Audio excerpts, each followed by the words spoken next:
Welcome back to Furry Facts, the place where we decode what your pets wish they could say out loud. Today, we're getting real about a silent crisis in millions of homes, the litter box. Yep. That humble plastic rectangle in the corner of your bathroom, laundry room, or hallway is a battlefield of comfort, instinct, and survival for your cat. And the truth is, most people are doing it wrong, not out of malice. Not out of neglect, but out of simple misunderstanding. Cats don't just go in a box, they judge it, fear it, even suffer because of it. And when the litter box is wrong, they don't just hold a grudge. They hold it in until it becomes a medical emergency. So today, we're pulling back the curtain on everything your cat can't say about their litter box, but desperately wants you to know. Let's dive into the biggest mistakes cat owners make with the litter box, why they're a problem, and how to fix them for your cat's health, happiness, and trust. To you, it's a plastic tray filled with clumping sand. To your cat, it's a scent-marked map of safety, privacy, and survival. In the wild, cats choose secluded, quiet places to eliminate. They dig, bury, hide the evidence, not because they're tidy, but because predators track by scent. So when we plop a box next to a noisy washing machine or in a high-traffic hallway, we're ignoring thousands of years of instinct. Your cat doesn't want loud noises nearby. People walking past constantly, a dog hovering outside, a box that smells like another cat. They want solitude. If the box doesn't feel private and safe, they'll avoid it. Even if that means going somewhere you really don't want them to. Let's break down the most common litter box location fails. 1. Laundry room traps. That buzzing dryer may seem fine to you, but the sudden noise, traumatic to a cat mid-squat. 2 bathrooms with slamming doors. Cats like consistent access, not being locked out or locked in. 3. Next to the food bowl. Would you want your toilet in the kitchen? Cats are clean. Eliminating near food goes against every instinct they have. For one box, many cats. This is the biggest mistake in multi-cat households, the golden rule. 1 box per cat +1, territory matters, and no one likes a shared bathroom if it smells like someone else. Scented litter, colored litter, crystal litter, corn, pine, tofu, wheat. The modern litter aisle is a sensory overload. But here's the hard truth, your cat doesn't care about lavender freshness. They care about texture and natural instincts. Most cats prefer unscented. Fine-grained sand-like texture. Low dust. Why? Because in the wild, they dig in dirt or sand, not lemon-scented pebbles or perfumed sawdust. If your cat's avoiding the box, check the litter first. It's like forcing someone to walk barefoot on broken glass and wondering why they won't come back. Cats are obsessed with cleanliness, and yet, millions of litter boxes sit scooped once a day or less. To a cat, that's like walking into a portable toilet at a music festival. They don't want to step where they've gone before. Ideally, scoop twice a day, replace the litter completely every 1-2 weeks, scrub the box with mild soap, not bleach. But also, don't go overboard with chemicals. Over-sanitizing the box removes their scent, making it feel unfamiliar, even unsafe. Balance is key, clean enough to be fresh, familiar enough to feel like home. Your cat should be able to turn around, dig, and stretch inside the box comfortably. Most commercial litter boxes, too small, especially for larger breeds like Maine Coons or older cats with arthritis. Covered boxes, they're for your convenience, not your cat's. Sure, they contain odor, but they also trap it. Along with heat, humidity, and the intense stench of ammonia. Would you want to use a porta potty with the lid sealed shut? Open, roomy boxes placed in quiet corners equals happy cat. This one's hard. Your cat pees on your bed, your rug, your brand new couch. You're angry, confused, frustrated, but yelling, rubbing their nose in it. It doesn't teach a lesson, it teaches fear. Cats don't eliminate outside the box out of revenge. They do it because they're stressed. They feel unsafe. They associate the box with pain like constipation or a UTI. Or the box just doesn't meet their needs. The real fix isn't punishment, it's an observation. Ask what changed. What stressor, what placement, what scent, what litter, because behavior is communication. But more often, it's a symptom, not mischief. Here are silent emergencies that start at the litter box: urinary tract infections, UTIs. Causes pain when peeing, so they associate the box with pain and avoid it. Bladder stones or crystals, these can block flow entirely. It's life-threatening.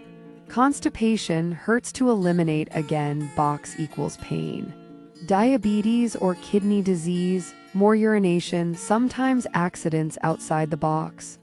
Arthritis, too painful to step into a high-sided box. If your cat suddenly avoids the litter box, get a vet check immediately. They're not disobedient, they're uncomfortable. And they're asking for help the only way they know how. Got more than one cat, you've got more than one bathroom issue.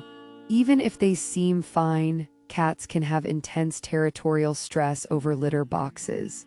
Here's what often goes wrong: one dominant cat guards the box, blocking others. A shy cat won't use the box if another just did. Limited locations equals litter box bullying. The solution: one box per cat plus one extra. Spread them out in different rooms, not all in one area. Avoid covered boxes that let one cat trap another inside. Even if they get along, cats need personal space, especially when they're vulnerable. You saw a new litter on sale. Eco-friendly, smells like fresh linen, you buy it, swap it in. No big deal, right? To your cat, total betrayal. Cats are creatures of scent and habit. Sudden changes equals suspicion. If you want to change litter, do it gradually. Mix new and old over 7-10 days. Watch for changes in use, digging, or hesitation. This isn't overthinking. It's respecting instinct. Sudden changes signal danger in the wild. And your cat, still wired for survival. Some cats want to dig like it's a sandbox. Others hate stepping into a trench. Too little litter equals can't bury. Too much equals feels unstable or like quicksand. Most cats prefer 2-3 inches of litter. Too shallow, waste sits on top. Too deep, it's disorienting. Also important, consistency. Don't let it run low. If they hit the plastic bottom, they may stop using the box entirely. It's not dramatic, it's preference. And with cats, preference is everything. You clean it, you scoop it.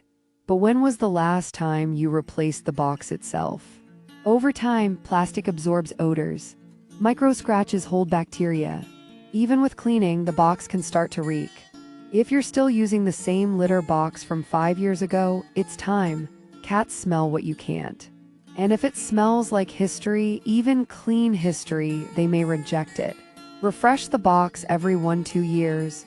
Your cat will thank you. It's worth repeating because it's the one reason cats reject the litter box: bad placement. Let's summarize: not near food or water, not in noisy or high-traffic areas, not next to a window where outdoor cats pass by, not in a cabinet they can get trapped in, not where the dog has access. The perfect litter box zone is heavy quiet, heavy accessible 24/7, heavy private, heavy safe feeling. If they can't get to it easily, especially older or disabled cats, they won't use it. Simple as that. Kittens have tiny legs and tiny bladders. Senior cats have stiff joints and reduced control. That means standard boxes might not work for them. For kittens, low-sided boxes. Frequent cleaning. Easy to find and access. For senior cats, larger shallow entry boxes. Soft fine litter that's easy on paws. More boxes around the home just in case. It's not about spoiling, it's about supporting. Age changes needs, and trust deepens when you meet them. Every behavior around the litter box is a message. Digging for a long time may be too shallow or anxiety. Bolting after using it, that's instinct escaping after vulnerability. Pulling outside the box. They want it cleaner or they dislike the feel inside. Not covering their waist could be a dominance signal, or they don't like the litter. Going near the box but not in it, that's the biggest red flag of all. You're close, but something's wrong. When you start seeing their behavior as communication, everything changes. Because cats don't complain, they just adjust. Until one day they stop adjusting and start acting out. By then, the trust is already cracking. This isn't just about waste, it's about well-being. If your cat avoids the litter box, they're not misbehaving. They're showing you that something in their environment or inside themselves feels off. The litter box is where cats are. Vulnerable, instinctual, private, honest. It's the one place they can't fake comfort. So when they use it peacefully, reliably, confidently, that's trust, that's comfort, that's safety. And when they don't, it's not war. It's a whisper, a chance to listen, to understand, to do better. Because every time they step into that box, they're trusting you with their body, their dignity, their comfort. It's not just a box, it's a mirror. Thanks for watching this special episode of Furry Facts. If you learned something new or saw your cat's behavior in a different light, give this video a like, subscribe for more, and share it with a fellow cat lover who deserves the truth. Because when it comes to cats, even the quietest signals are full of meaning. Listen closely.